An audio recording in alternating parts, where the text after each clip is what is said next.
Hello guys, সবাই কেমন আছো? আশা করি সবাই ভালো আছো। আমি তোমাদের কিচেন স্টোরি বাংলা আজকে রেসিপি নিয়ে এসেছি শোল মাছ দিয়ে কাঁকরোল আলু টমেটো দিয়ে খুব মজাদার এবং লোভনীয় একটা রেসিপি, খেতে অসাধারণ মজা।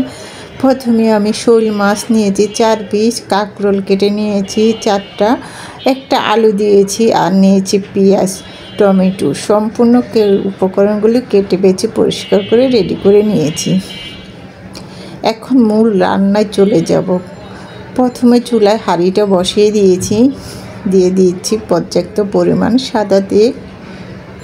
তেলটা গরম হয়ে গিয়েছে, একটু লবণ দিয়ে দিব। প্রথমেই আমি কিন্তু নুন হলুদটা হাত দিয়ে ভালো করে মাখিয়ে নিই।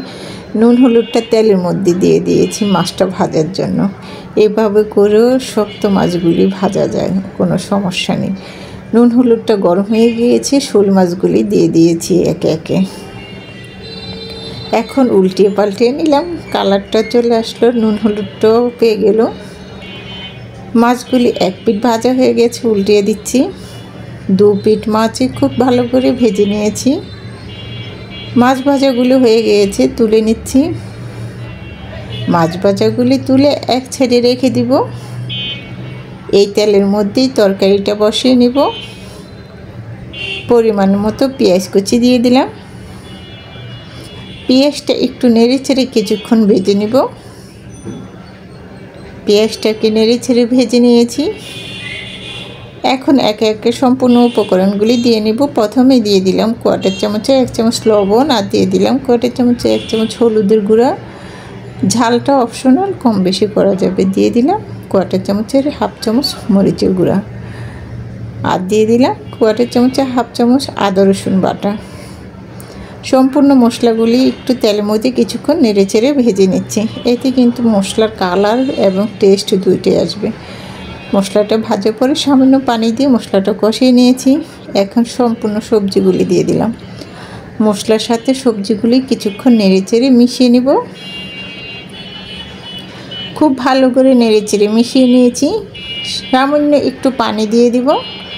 পানি দিয়ে মশলাটাকে আরও কিছুক্ষণ ঢেকে রান্না করব। ঢাকনা দিয়ে কিছুক্ষণের জন্য 5 মিনিট রান্না করে নেব। এতে কিন্তু সবজিগুলি সম্পূর্ণ খুব ভালো করে সিদ্ধ হয়ে যাবে এবং মশলাগুলি সম্পূর্ণ সবজির সাথে প্রবেশ করবে, কি রান্নাটা সে খুব সুন্দর হবে। মশলাগুলি কিন্তু ঢাকনা তুলে আবারও একটু নেড়ে চেড়ে দিলাম এবং সবজিগুলি খুব ভালো সিদ্ধ হয়ে গেছে। এখন পরিমাণ মতো ঝোলটা দিয়ে নিলাম। ঝোলটা দিয়ে এখন মাছ ভাজাগুলি দিয়ে দিব। ঝোল দিয়ে একটু আলতো করে কিন্তু নেড়ে চেড়ে মিশিয়ে নিয়েছি। ভেজে রাখা মাছগুলি দিয়ে দিচ্ছি।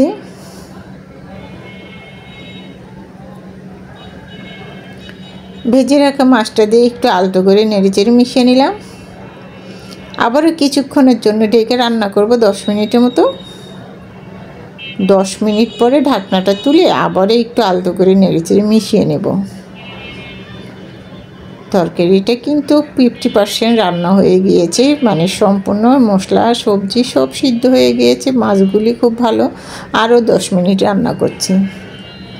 ঢেকে 10 মিনিট রান্না করার পরে ঢাকনাটা তুলে এখন আলতো করে নেড়ে চেড়ে মিশিয়ে নেব কিছুক্ষণের জন্য। আর দিয়ে দিব ভেজে রাখা জিরার গুঁড়া। আমি এতে কাঁকরোলের তরকারিতে ধনিয়া পাতাটা ব্যবহার করি না, জিরার পাখিটা ব্যবহার করলে খেতে খুবই ভালো লাগে। ভাজা জিরার গুঁড়া দিয়ে দিয়েছি 1/4 চামচের 1/2 চামচ। জিরা গুঁড়াটা দিয়ে এখন আলতো করে নেড়েছি, একটু মিশিয়ে নিচ্ছি। রান্নাটা কিন্তু আমার হয়ে গিয়েছে। আমি এখন চুলাটা অফ করে দিব। জিরা গুঁড়াটা দিয়ে আমি একটুখানি নেড়ে চেড়ে মিশিয়ে নিলাম। চুলাটা কিন্তু অফ করে দিয়েছি।